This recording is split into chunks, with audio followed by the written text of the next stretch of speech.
El tema de hoy tiene que ver con la cultura organizacional.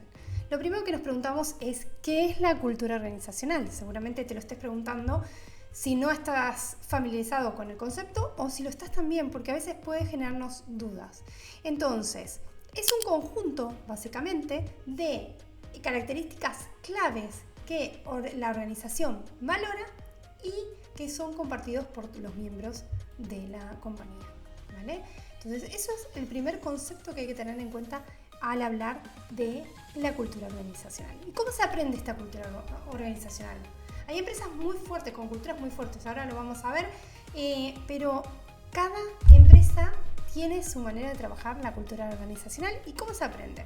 Básicamente, cuando una persona llega a una empresa, a una organización, puede percibir diferentes formas de actuar o de hacer las cosas, de normas no escritas, de cosas que no están escritas, en las actitudes y comportamientos de los otros. Entonces, lo primero que hay que entender es que hay a veces normas que están implícitas realmente, pero no están documentadas. Entonces, lo primero es eso. Luego, dentro de todo este aprendizaje, tenemos una serie de cosas. Por ejemplo, rituales. Básicamente, los rituales es algo que se repite constantemente y que refuerza y que expresan los valores de la organización. Esto puede ser una serie de actividades. Ejemplo, en Google el ritual es que el 20% del tiempo el empleado lo utilice en pensar cosas nuevas, en innovación y creatividad. Básicamente. Entonces, es un ritual, es una secuencia repetitiva de actividades que expresan y refuerzan valores claves de la organización. Luego, símbolos materiales. Hablamos del diseño del espacio físico. Hay lugares que son muy característicos, por ejemplo, la cultura esta de las oficinas abiertas. Esa es una cultura y tiene que ver con la cultura organizacional. Luego, el lenguaje. Hay básicamente lenguajes que se utilizan solo en esa compañía, en ninguna otra. Y eso lo vamos adquiriendo con el tiempo, dentro de la cultura organizacional. Ejemplo, hay empresas como puede ser Zappos. Esta empresa básicamente está enfocada en la atención del cliente. Entonces tiene determinadas características, por ejemplo, wow, es una de las palabras que utilizan ellos para expresar esa satisfacción del cliente. Luego, las historias de los fundadores. Hay historias, como podemos decir, la de Steve Jobs, cuando habla sobre el lugar donde él comenzó, sobre ese garage donde él comenzó, que es muy fuerte. Realmente las historias, hay empresas que no tienen fundadores con tanta historia. Básicamente las historias de los fundadores son muy fuertes, porque o empezaron de abajo o cambiaron, no sé, la historia de la humanidad. Entonces, eso también habla sobre, por ejemplo, en el caso de Apple con Steve Jobs, sobre la innovación, sobre la pasión, sobre la perseverancia para lograr un objetivo, una meta que tenían. La cultura y el desempeño tiene un impacto significativo, básicamente, en el comportamiento de los empleados y de la empresa, ¿sí? Una cultura fuerte y alineada con la estrategia organizacional puede conducir a equipos de alto rendimiento y a un entorno totalmente positivo. Pero ¿qué pasa cuando no pasa esto? Básicamente puede generar conflictos, bajas, un desempeño totalmente deficiente. Entonces hay cosas que nos dan una alerta de cómo estamos a nivel de cultura organizacional, si es saludable o no saludable. Comparto algunas cosas que promueven el bienestar y el desempeño. Primero, claridad y alineación de los valores. Los valores de la organización tienen que ser claros, siempre claros. Desde que la persona empieza a trabajar en nuestros equipos de trabajo o en la empresa, ¿sí? Es más, te diría que ahí en los equipos comerciales muchas veces este punto no está claro, valga la redundancia.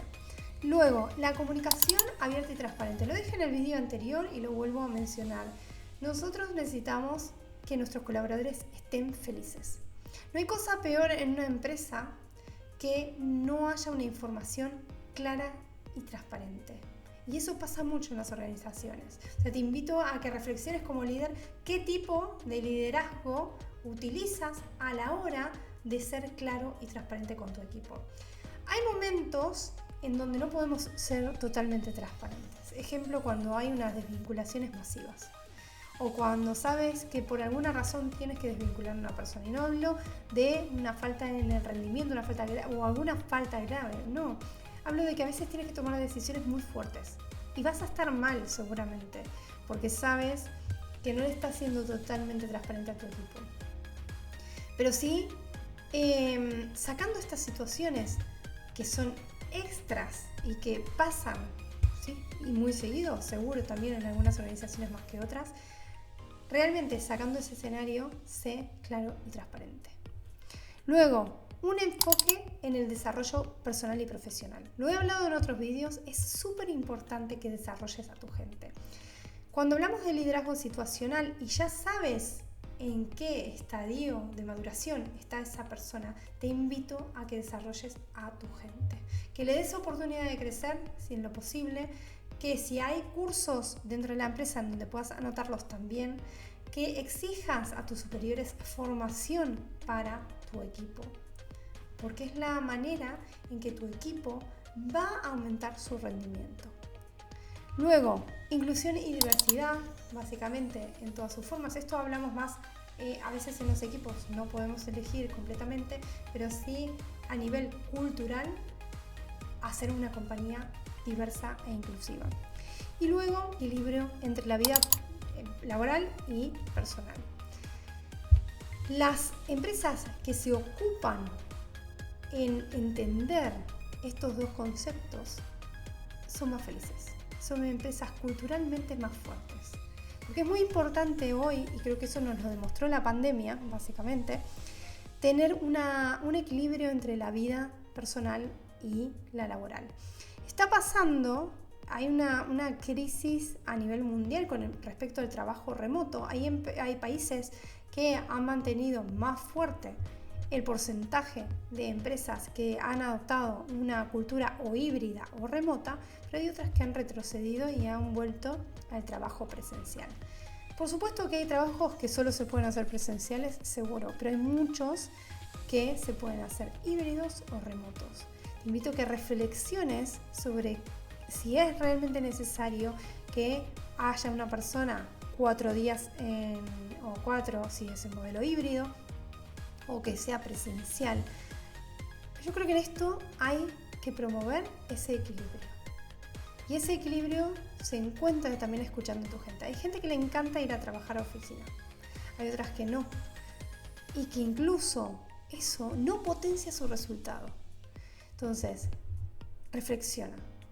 Estos puntos para mí son básicamente 6 puntos en donde yo trabajo en la cultura organizacional, tanto en lo que tiene que ver con el bienestar y el desempeño de la gente.